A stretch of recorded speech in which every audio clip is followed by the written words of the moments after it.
Este vídeo é para você que tem 2 ou mais planetas no mesmo signo no seu mapa astral.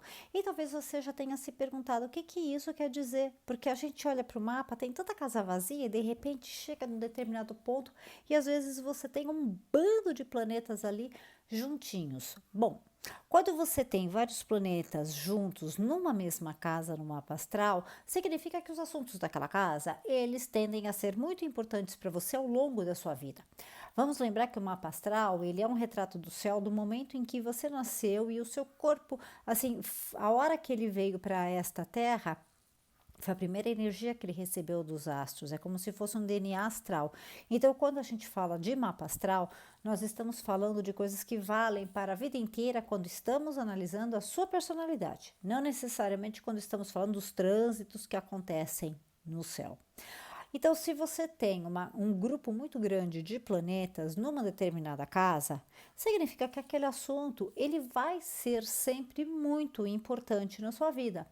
Se é na casa um, é a sua própria personalidade, seu corpo, a sua individualidade. Se for a casa 2, são posses, são valores, valores financeiros, valores morais, valores éticos. Na casa 3, nós temos os amigos mais próximos, irmãos, primos, estudos básicos, comunicação. Na casa 4, é a nossa primeira família, a nossa infância, nosso local de origem, aqueles com os quais nós nos identificamos, que pode ser também a pátria, a raça, a religião. Na casa 5, são as paixões, são as crianças, os jogos, a diversão, todo tipo de atividade criativa. Na casa 6, assuntos de saúde, mas também de rotina, a rotina do trabalho, dos afazeres, do dia a dia, os pequenos animais domésticos. Na casa 7, nós temos as parcerias formais, por isso que a casa 7 ela é muito relacionada com casamento, mas não só, ali a gente também vê as sociedades. Na casa 8, nós vemos os valores dos outros, nós vemos sexo, nós vemos também uma parte do nosso inconsciente, muito relacionada com o autoconhecimento, o mergulho que a gente dá na gente mesmo para nos conhecermos. E a casa 9, por sua vez, é o voo que a gente faz para fora, porque ela fala daquilo que não, do conhecimento que não está ao nosso alcance. Por isso que ela é muito relacionada com universidades, cursos de pós-graduação, com viagens longas para conhecer o estrangeiro. Casa 10 é a carreira, é a nossa projeção, nossa imagem social. Na casa 11 nós temos os grupos de amigos mais amplos, aos quais a gente pertence. Então, por exemplo, a torcida de futebol, ali também nós temos nossos planos de longo prazo. E na casa 12 nós temos a nossa saúde mental, nós temos a nossa intuição, temos aquilo que a gente não conhece. Esses são os temas das casas, então olha no seu mapa astral para ver aonde você tem, se você tem, um grupo maior de planetas em alguma dessas casas, porque esses sempre vão ser temas mais relevantes na sua vida. E é importante também prestar atenção a esse grupo de planetas que recebe o nome de Stellium na astrologia, porque quando no céu nós temos os planetas em trânsito e eles fazem algum aspecto com esse grupo de planetas, está afetando um lugar onde tem muita energia no seu mapa astral.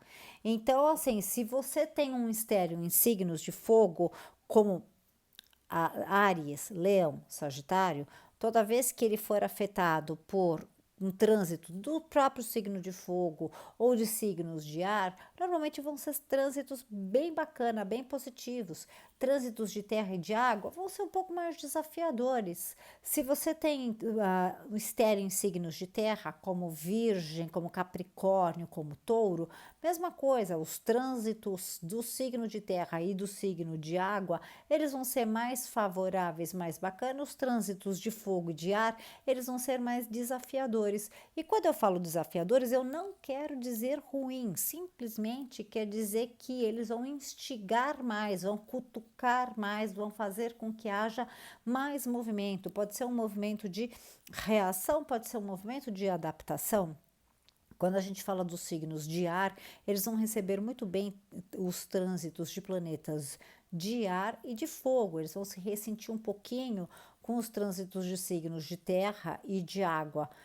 Então, vocês já perceberam a dinâmica? Ar e fogo acabam se entendendo bem, água e terra acabam se entendendo bem, e quando você tem o contrário, a gente sempre tem alguma coisa um pouco mais desafiadora. Então, essa é uma regrinha geral.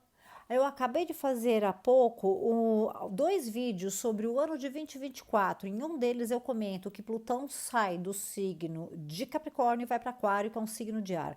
Que Júpiter vai sair do signo de Touro, que é terra, e ele vai para Júpiter, que é um signo de ar.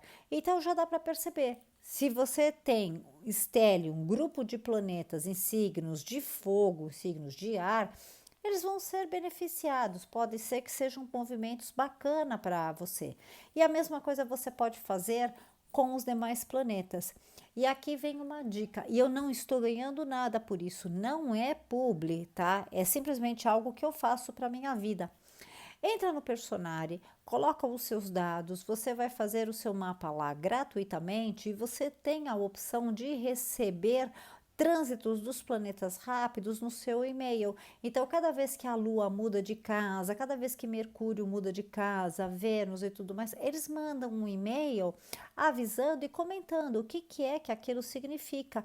É bem bacana, é bem legal. E se você conhece o seu mapa, você tá vendo, você recebe a informação de que a Lua entrou em tal casa e você sabe que nessa casa você tem um grupo grande de planetas, você já pode esperar que de alguma maneira aquele grupo de planetas ele vai ser energizado, ele vai receber um pouco daquela energia lunar. Se é um trânsito de Mercúrio, de Vênus, a mesma coisa. E aí fica mais fácil você entender no seu dia a dia por que é que tem momentos em que a gente acorda com aquela super disposição, com vontade de fazer tudo, e tem dias em que a gente quer ficar quietinho no nosso campo.